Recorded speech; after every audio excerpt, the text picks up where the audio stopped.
to the Fireside Knicks podcast. I'm your host, Ryan Garcia. I am not going to be joined by Dylan today because Dylan, unfortunately, his dog passed away last night.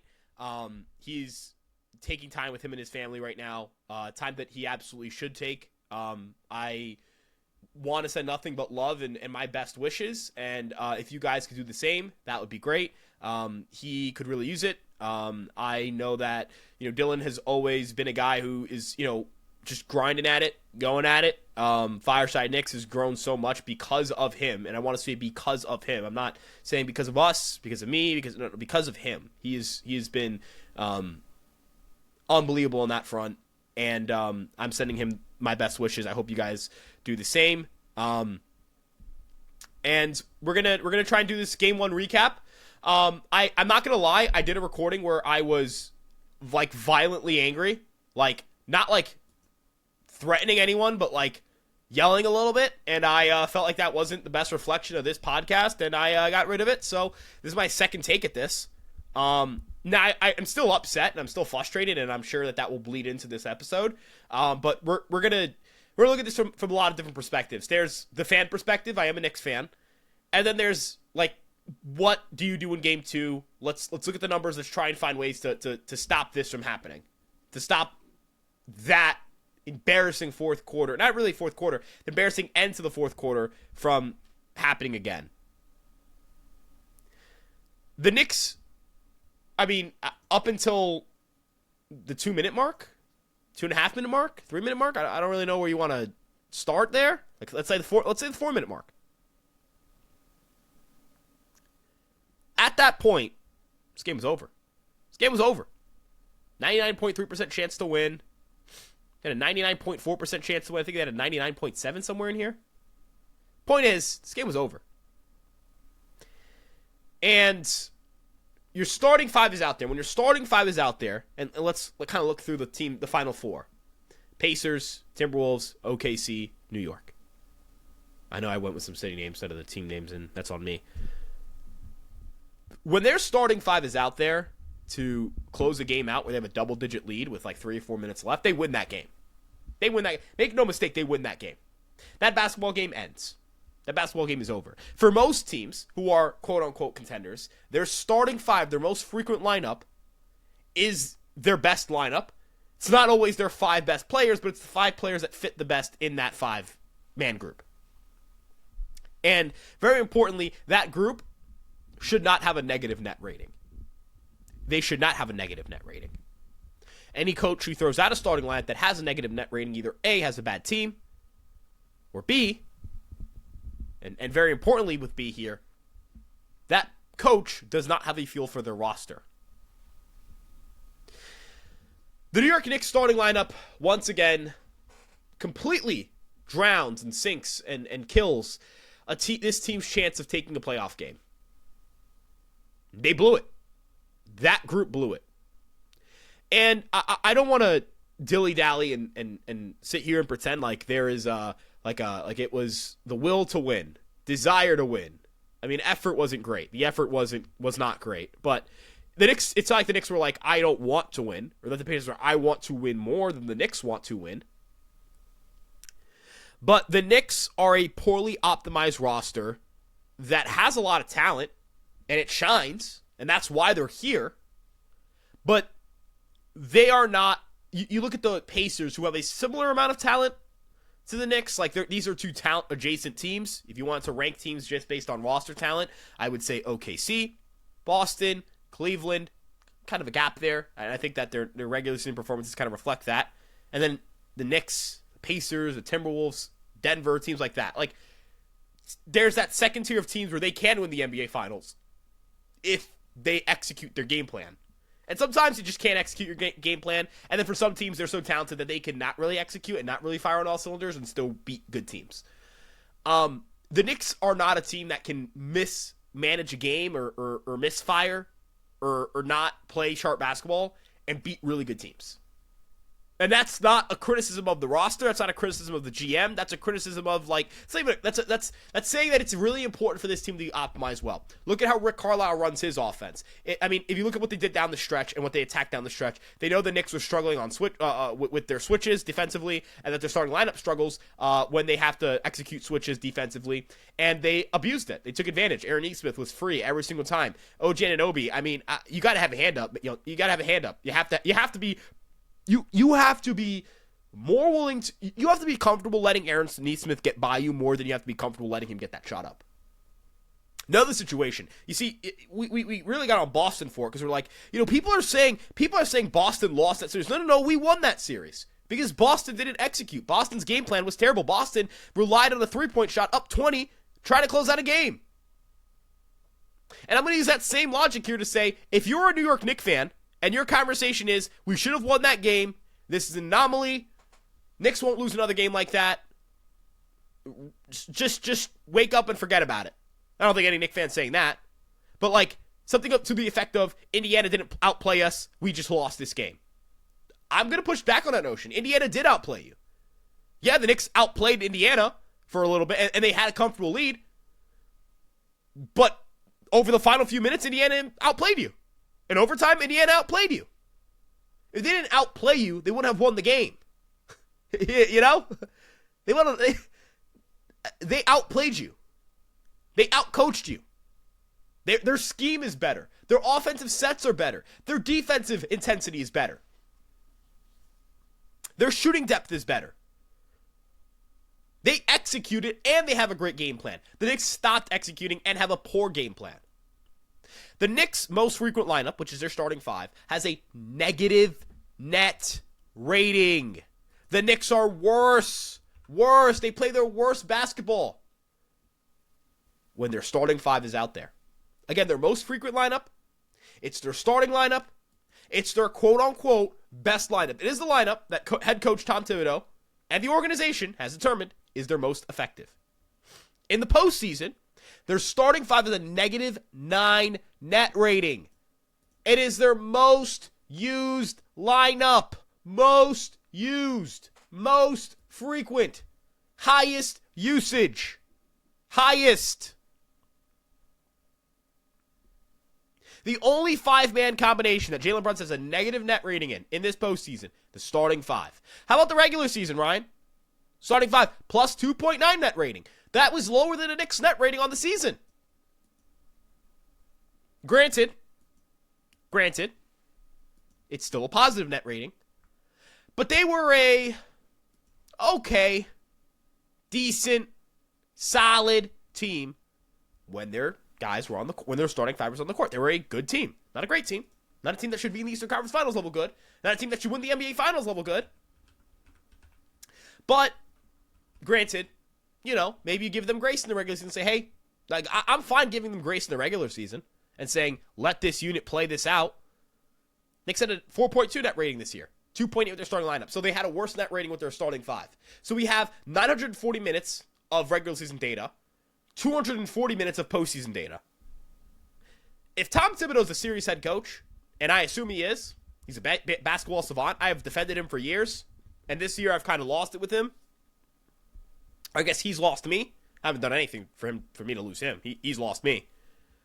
Got to have Miles McBride start. I would have argued for Mitchell Robinson.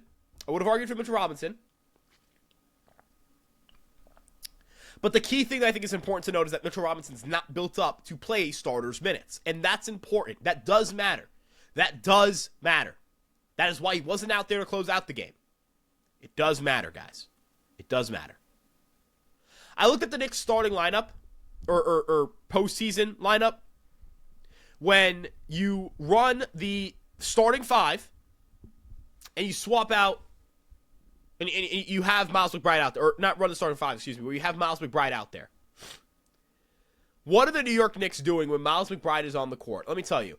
The New York Knicks offensive rating with Miles McBride on the court is 119.5. Their defensive rating is 112. That is a 7.5 net rating. 7.5. That was in the regular season, excuse me. In the post, and when he was off the court in the regular season, it was 118.2 offensive rating and they 116.3 defensive rating. Again, they go from a great team to a not great team. So that is 1,595 minute sample size of him on the court. Let's look at the postseason. 257 minute sample size with him on the court in the postseason. 119.7 offensive rating and a 108.7 defensive rating when Miles McBride is on the court. The Knicks are dominant with him on the court. Off the court in the postseason, 377 minutes. 109.3 offensive rating, 115.3 defensive rating. I don't know what else you have to look at. I don't know what other data we have to look at. I don't know what point in the season is a better time to try it than now. Your starting lineup has been bad in the playoffs. Your starting lineup had a worse net rating than your team net rating in the regular season. We have played 82 regular season games. The New York Knicks have played 13 playoff games. That is a sample size of 95 games with this starting five. And the overwhelming conclusion is the New York Knicks are not better with this starting five out there. They're better with any other combination of players. Now, I'm not saying throw DeLon Wright out there, and throw Tyler Kolek out there. Obviously, they'd play bad basketball. I'm saying, hey, open your game with Miles McBride or close your game with Miles McBride. Use Miles McBride late in these games because what the Indiana Pacers can no longer do with Miles McBride is out there is leave someone open on the perimeter. You can't just say, hey, we're going to leave McBride open. Cool. Let McBride take open threes. He'll hit a lot of them. He'll probably hit 40% of them. I know he didn't hit 40% of his threes this year, but if we're talking about open three-pointers, yeah, he's probably going to hit 40% of them. And if he's going to hit 40% of his threes and take 5 or 6 a game because the defense is giving that to him, he's going to kill another team. You're going to win basketball games doing that. If you leave Jalen Brunson open, they're not going to do that. I'm not even going to think about it. They're not going to do it. If you want to leave OG or Mikal Bridges open on the perimeter, go right ahead. Those guys are very, very effective shooters in open situations. I know they haven't been at times, but this team, if you let those two guys shoot open threes, they will likely kill you on it. Karl-Anthony Towns, want to leave him open? Karl-Anthony Towns is a phenomenal three-point shooter. He's not a good three-point shooter for their big. He's a good three-point shooter, period. He might be the best three-point shooter at the position ever. Ever. Defensively, Miles McBride is brilliant. I mean, that block on Pascal Siakam was remarkable. This is a guard, by the way. This is a small, this is not a tall guard. This isn't like a 6'4", 6'5" guard. This is a 6'2" guard. But Miles McBride's verticality is brilliant. He gets up there. He's very, very vertical. He's got great verticality. He's a great athlete. He's a great shooter. He's a really good defender. He's a smart defender. He's a skillful defender. Only one foul yesterday. Only one foul against Boston in Game 6. Only one foul against Boston in Game 5. 0 fouls in Game 4. 0 fouls in Game 3. Not going to foul, guys. Going to make a positive impact. Going to make your team better. When Miles McBride is on the court, the Knicks play good basketball. I don't see why he can't be on the court over Josh Hart right now. Josh Hart cost you in overtime. He did. You might have won that game if Josh Hart doesn't lose his man on the backdoor cut to the rim. And this isn't the Josh Hart criticism podcast. This isn't the Josh Hart is awful podcast. This isn't the Josh Hart is why we lost this game show. He's not why we lost the game. It was a team effort. But when you want to win basketball games, you have to throw out lineups that are productive. And you're not throwing out a lineup that is productive right now. The New York Knicks need to shake up that starting five because if they don't, they're not going to advance past this point of the season. They're not. Thankfully, though, again, when you look at the roster, you look at it and say, hey, if they optimize better, they might kind of handedly beat Indiana. That's possible. They might come back, win on Friday at 8 p.m. at Madison Square Garden. And then I'm not worried about having to play in Indiana. That's not my concern. My concern isn't that the Knicks can't play well on the road. They took 2 in Boston. They ended the series in the round 1 against Detroit in Detroit. I'm not concerned about the Knicks can't play on the road. Oh, if the Knicks have to play on the road. I'm not concerned about that. This team is very well equipped to play on the road. They've played very well on the road in the postseason. They actually have played really bad at home. That's where they've struggled. I don't think there's any credence to either. I think that they just haven't played well at home and have not played well in the world. Those are just observations. Those are just the things that have happened. But again, I just kind of sit back and go, Tom Thibodeau, we have to make adjustments. We have to make adjustments. We are too deep into this season. We are too far into this season. This is too good of an opportunity. This is too unique of an opportunity. Where the New York Knicks are in the Eastern Conference Finals and have an opponent that they can't actually beat, that this is not a team that is insurmountable, and they have a chance to go to the finals. And I know, Oklahoma City is clearly a better team than the New York Knicks. And if the New York Knicks played Oklahoma City and you simulated that series 100 times, the OKC Thunder win 90 to 95 of those simulations. But what about those 5 to 10 simulations where Chet Holmgren's banged up? J-Dub's banged up. J-Dub has an off shooting night. I mean, they almost lost to Denver. SGA, I mean, God forbid, gets hurt. I mean, look, I'm not sitting here and saying you should wish for these things, but those are things that happen in the finals. Like, those are things that happen in the postseason. It's a grind. It's the toughest part about the playoffs is that you have to play so many games. Did anyone sit back and think Kristaps Porzingis would be a complete non-factor against the Knicks? No, but he developed an illness that made him one. Did anyone think that the Knicks would get to play 2 of the final games of the Eastern Conference Semifinals without Jason Tatum, who's an Iron Man? No, but that ended up happening. I think the Knicks would have won that series even if Jason Tatum didn't get hurt. But I mean, it was a break. The Knicks got a break there. And it's not shaming the Knicks for getting a break. The Knicks shouldn't be shamed for getting breaks. This franchise is not known for getting breaks. They don't get breaks. They usually are the team that gives the team a break. Indiana last year. That's not discrediting what Indiana did last year to the Knicks, but they got a break. The Knicks got hurt. It killed their season. But you cannot have those opportunities if you're never in those positions. Luck is preparation. Opportunity means preparation. So when an opportunity opens up, you've got a prepared person or a prepared group of people ready to take advantage of it. That's what luck is. That when you have an opportunity, you prepare it and you take advantage.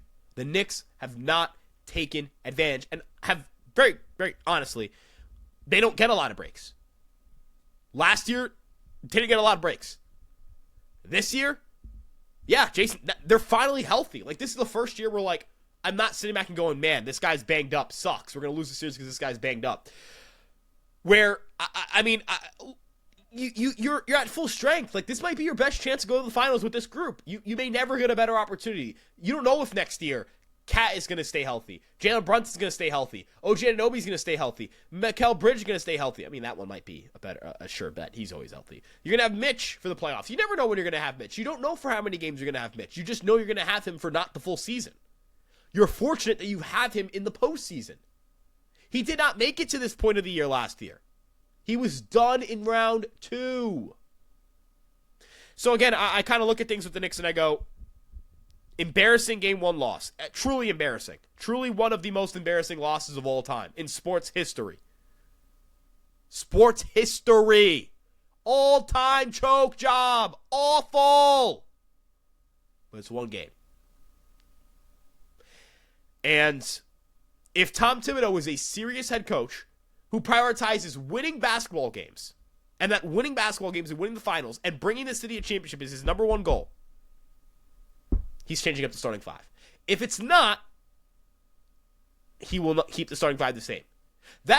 You could say, Ryan, how can you question the desire for a coach to win? I'll question it if he's not going to put his team in a position to win. Because then at what point, either A, you don't know the game and you do not analyze the game well enough, or B, it's self-sabotage. I hope it's self-sabotage for his, in terms of, like, if you want to talk about what's the best for his intellect, or what best reflects his intellect, to be self-sabotage, because he would know how to lose games, which means he knows how to win games. You fire him if it's the other. If it's self-sabotage, you fire him because, I mean, that's self-sabotage. But you'd go, he's still a smart basketball mind. If he doesn't change up the starting 5, and he does it because it thinks he has the best chance to win with that starting 5, the one we currently have, that has not played well all year, then he doesn't know the game. Then you have to move on from your head coach. I don't care that you got to the Eastern Conference Finals. I don't. I don't. I do not care. That's not an accomplishment that you extend the guy for. It's year 3 of this window. Maybe in year 1. Maybe in year 2. Not in year 3. No. Not in year 3.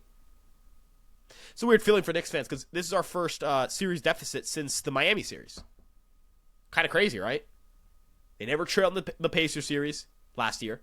They didn't trail in the Boston series. They didn't trail in the Detroit series. They didn't trail in the Philly series. Their first time trailing. Weird feeling. Last time they lost a game 1 in a series was also that Miami series, and they lost that series. So, haven't won a series where they lost game 1 at home. Not just with this group in general. Knicks franchise history. Streaks are made to be broken, though. That's what they're meant to be. They're meant to be broken, and hopefully the Knicks make the proper adjustments, because if not, we're going to have some issues. I'm going to start calling for Tom Thibodeau's head, and they're going to lose this series, because I don't think you can win the series with the current starting 5. That'll do it here, though, for Fireside Knicks. We really appreciate you guys showing up, showing love, and listening to this podcast. If you enjoyed this episode, make sure you like, comment, subscribe. Turn on that notification bell. This is episode 2 of the new Fireside Knicks podcast. We really appreciate you guys again for stopping by. We have social media platforms, Twitter, Instagram. Check those out. Links to everything are in the description. And, of course, check out EmpireSportsMedia.com for all of your favorite New York sports teams and written coverage on the New York Knicks and other New York sports teams as well. And please send love to Dylan. Please, seriously. Really wish I could have him here to talk about this. He is the cooler head between the two of us. He is the smarter mind between the two of us. He is the better half of this podcast. And it is not a proper podcast without him. But send him some love because I know he's really going through it. So, yeah, appreciate you guys again. And we'll see you guys in the next one. Let's go Knicks. Peace out.